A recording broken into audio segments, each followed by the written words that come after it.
follow, and welcome to my series of conversations with men and women whose ideas, vision and philosophy help define our contemporary world. I have to confess sort of an unqualified admiration and celebration for the work that my guest does this evening. He has been embodied as a papaji to tens of thousands of children across India. His philosophy of love, really, has impacted the lives of destitute children, orphan children, more than 200,000 of them directly across India in many multi-layered ways. I'm delighted to welcome Mr. Jagan Kaul, the driving force, the inspiration of the great tradition of the SOS Children's Villages of India. Mr. Kaul, when you visit one of the villages, the overwhelming feeling, the defining emotion is one of love that goes beyond, how well the villages are organized, structured, planned, and the whole philosophy behind them. How does one evoke, transmit, celebrate this philosophy of love amongst more than 50 institutions, 50 villages, 120 odd institutions, so many hundreds of thousands of people who are involved in this process? What is the secret of It looks very big and grand as you are describing it. But to my mind, even today, there are many who need this love. They need the compassion. They need it. They need your concern, my concern, the concern of an ordinary citizen. But that also is not enough.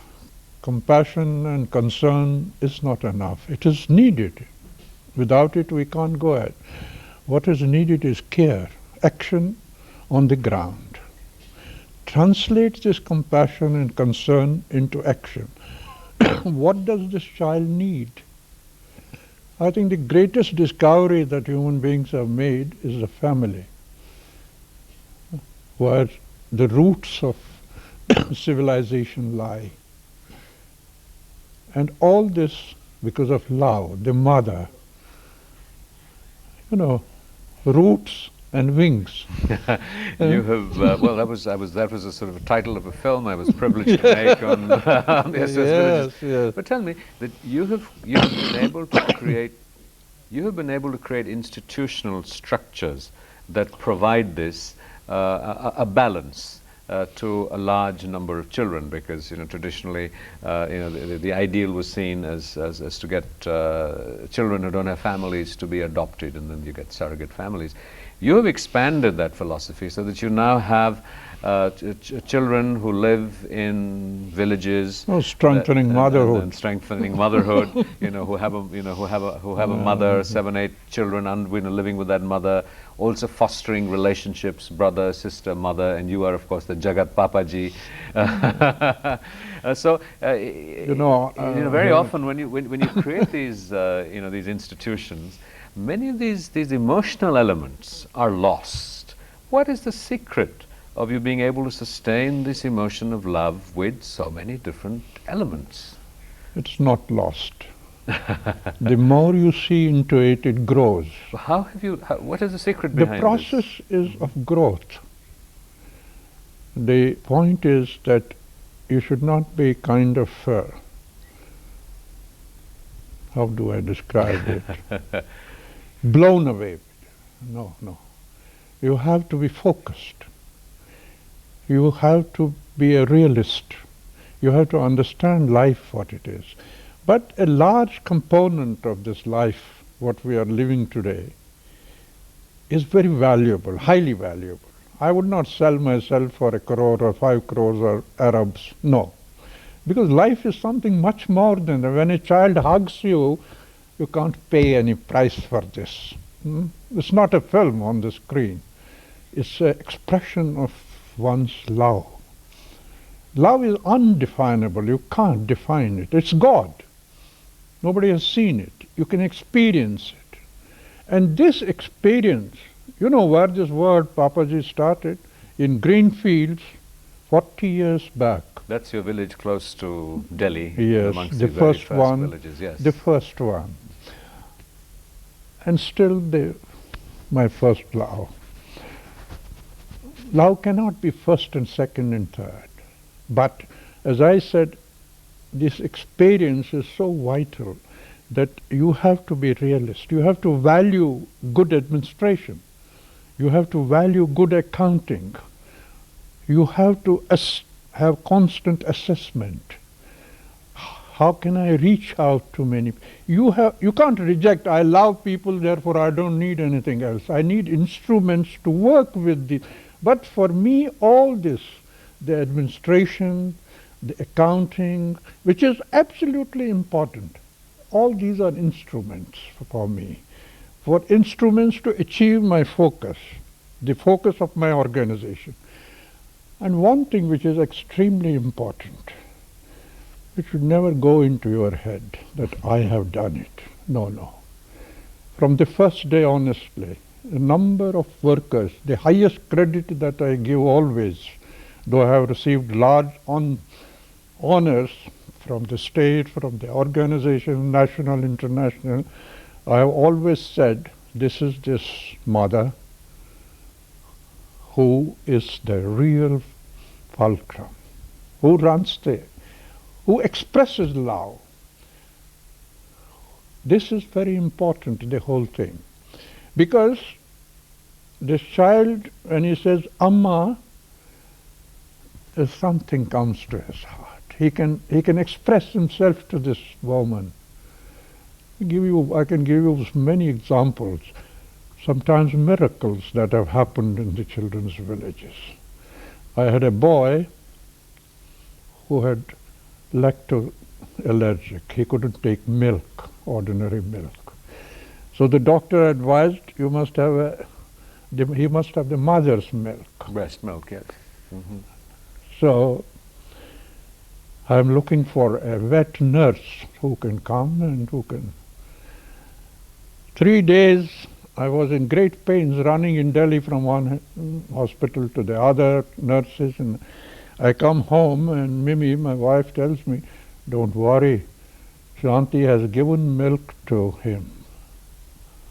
I was stunned. This mother, kahan se doodh aaya? This love flows, I tell you. I think that, in case of And there are so many examples of it that has happened in the children's villages. And there is something about this Indian woman. She gives so much she gives, 24 hours, always. There's no chutti. Well, I think we should just sort of describe, very briefly for our viewers, what the model is. And your model essentially is to create a community of mothers and children where you create that many 15, 20 units which function more or less independently. You know it very well. You have a mother and the mother has 8 to 10 children that she cares for of different ages from different communities and cultivates this relationship between them and between the mother. And you have been able to do this for tens of thousands of children. Tell me that that you started off initially, the SOS model started off looking at children who were made destitute by war, and your work has really had 2 levels. One is that you still respond to crisis, whether it's Kargil or it's a tsunami or an earthquake. Bhuj, or Bhuj. every year. And in addition to that, you also sort of, it's the normal work that goes on of children who need this kind of care every day. It is a sad reflection in a sense, and you were telling me that we don't even have documentation about the true state of the children and their needs. Data we don't know the numbers of destitute children. So what are some of the key needs, the key crises affecting children in India? Can I tell you something? Even the legislation for the welfare of child is not for child. This is probably to save the society from the child, as I was telling you. Mm-hmm. Suddenly he is delinquent, is branded. Nobody looks into what he needs. If you look into remand homes, which have been very fashionably now called observation homes, there's very little observation. The conditions are very, very poor. It's not that people are bad, far from that. The system is wrong. The system has to be changed. The present system says a brother cannot stay with his sister. The father is dead, the mother is dead, there's nobody to look after, 4 children, 2 sisters, 2 brothers. Different ages, 0 to 6, then 6 to 10 or 12, then 12 to 18, then beyond. Now you see, you suddenly, as your file, you put this child, a 2-year-old, in one institution. You send the girl to the girls' institution. You send the boy to the boys' institution. That kind of, there's this total division. Whatever is left of this small family, whatever love is left, that is killed. And I have known where a sister cannot recognize her own brother. This is an unnatural system. A natural system is, there are not houses where God only has said, no, there will be only boys, there will be only... What are we scared of, I must say? You have never shown this child. This boy in the children's home doesn't understand what is a sister. This beautiful relationship. Even at my age now, I have an elder sister. I always go and touch her feet and Amma kaisi ho, that kind of a thing. She's 91. This boy has no such possibilities. He can't. He has no brother, he has no sister. He's alone. And then suddenly, I'll tell you something very funny. It happened many years back. We were doing the village in Calcutta. Mr. Dias was the governor. And we were looking for a person to be in charge of the village. So it was advertised, and I was going from Delhi to Calcutta. And I remember the statesman with the box news that police was called to take the boys out of the home. They wouldn't leave this place. So why will this happen? At the age of 18. Now, this boy asked a very pertinent question. He said, where do I go? This is my home. I have lived here. No, the law says you can be here only till 18. You have attained the age of majority. Now you are out. How many people in the general mass of people are out at the age? And especially, what has he learned in those years? Children respond beautifully, I tell you. I have today doctors from the first generation of my children, lawyers, social workers, MBAs. One of the girls, Anjali, in New York, covering United Nations. Everywhere you find them, even now, large number of them in one of the best universities of the world, on scholarship. Mind you, this is very important. Earning a scholarship. How does he do this? This child who has no one. Now he has a family. He has brothers and sisters. He has challenges in the house. He has this mother. तू थक के तो नहीं आया, बैठ जा, पहले कुछ पी ले, खा ले, फिर पढ़ लेना. बहुत सवेरे से पढ़ रहा है. Go and play in the ground now for a little while. That kind of a thing. And we have a man or a woman. We have a human being. In these large orphanages, even the bell rings for food. Second bell out, third bell in, fourth bell finished, no more food. It doesn't happen in a family. It can't create a sort of a normal, integrated human being. It's not the normal life. A child 7 or 8 years in age, how can he recognize a superintendent or a deputy superintendent or a god. This is something very new to him. All these relations are not normal relations for a 7-year or 8-year-old. He can understand an auntie, a mother, he can understand a brother, he can understand Papaji, but he cannot understand Director General. This is or director or whatever you. We'll come to more of that in a moment. You're watching a conversation with the inspiration, the driving force of the SOS Children's Villages of India that reaches out to hundreds of thousands of young children. We'll be right back after a short break. Don't go away. Welcome back to a continuing conversation with Jagan Kaul.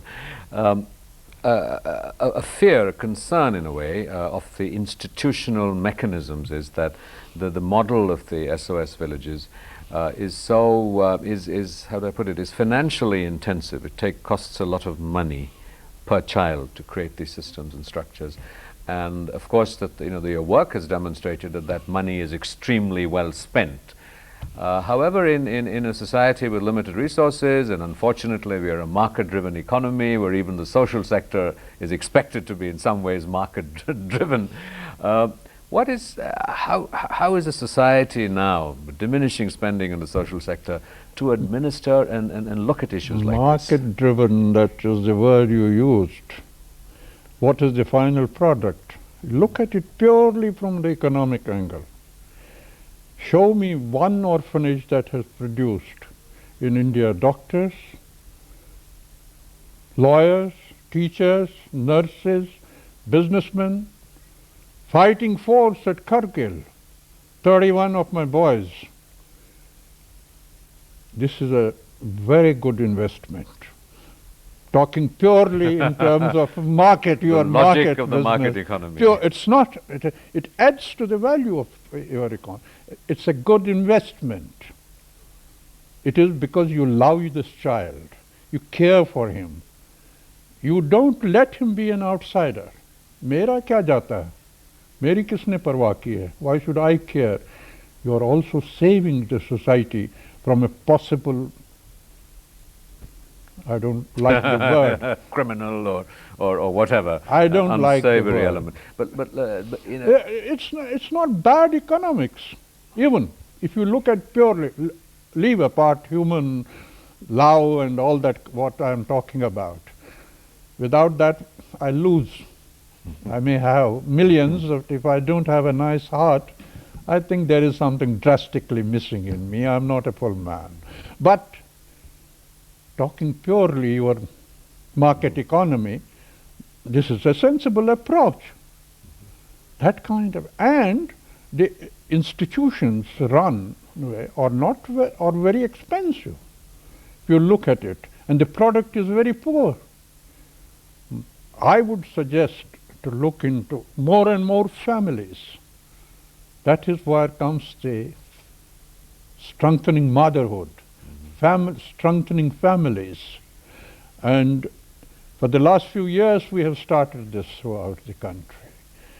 A sister who has lost her husband, there is no earning member in the family, 3 or 4 children, she is working hard to keep the brood together, to keep them at the school, she is working in 3-4 houses, all kinds of work.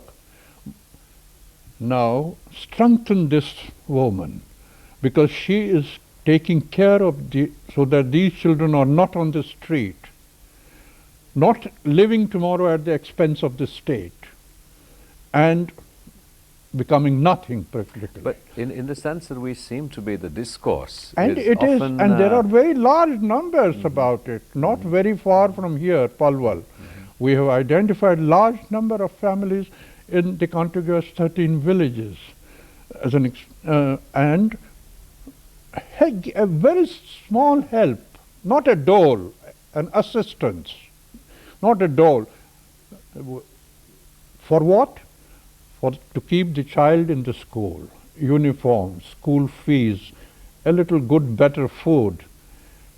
Doesn't cost more than 500 rupees a month for a child. The question, the challenge really is that is this model sustainable on a mass national scale, so that every single child who has this need can be taken care of in the manner that you suggest? Exactly. Or are the children that you're able to take care of privileged? And there's nothing wrong with that. I mean, that's wonderful that at least that many children are being so significantly helped. But as a social model at a national level, is it sustainable? And it will give you results. Only what we need is a strong, very strong and well organized assessing ways of what is happening, monitoring what you call.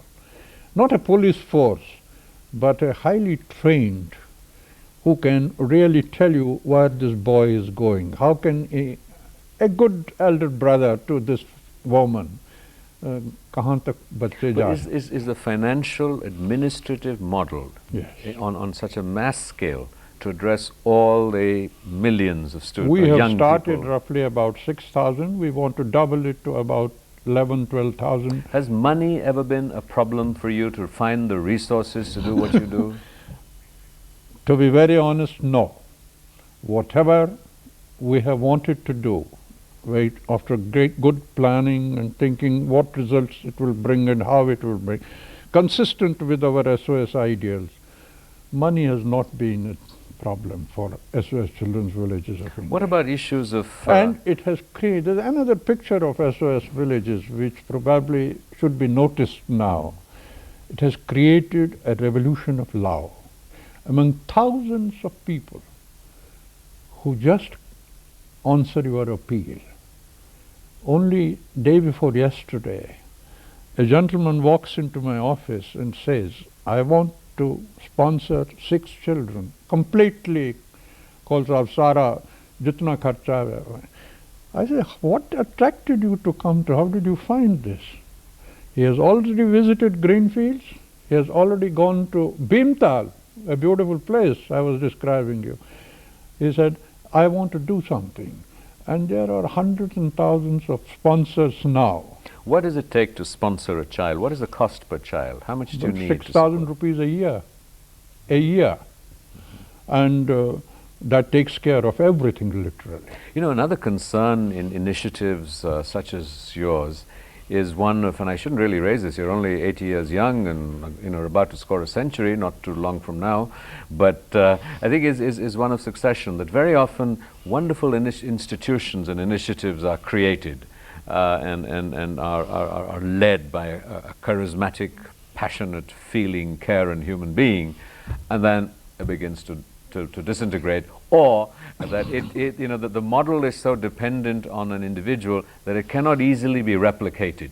What would it take? I mean, we perhaps need, we can't have 1,000 Mr. Kauls, but maybe we need a lot of different initiatives that embody the principles that you do. I've always said, this is not only Mr. Kaul's doing. Yes, I have been very lucky to give it a good start. 40 years plus, this has been your life. 42 years now. No. It's not, SOS Children's Village is not Mr. Kaul. It is the many mothers. It is the many teachers. It is the administration. I've been very careful to see that this administrative person we have auditing, not only at one level, not impersonal auditing, but really personal. To get into deep way, all that kind of, and then of course the statutory audit and all that. But can these systems and processes... And the other day, we had the board of directors, very young now. I know exactly there is a great need for a second line, there is a great need for a third line, which is created. Probably because I started with it, so I have become the visible face of SOS Children's Villages. The honest thing is that a mother should be sitting sometimes on this chair and Rajesh should be asking her questions. Well, as a sort of a concluding statement, question really, is that what does a Mr. Kaul, who has done so much, achieved so much at 80, still want to do? I was talking about it the other day. Unfulfilled dreams still? Many. What's the many the dreams. most passionate one? I think the day I stop dreaming, I will be no more. So what is the most passionate dream that you The have? most passionate dream is to see there is no child who is orphan. This is a big dream, and I have started work on this dream in the smaller states, Uttaranchal. Survey.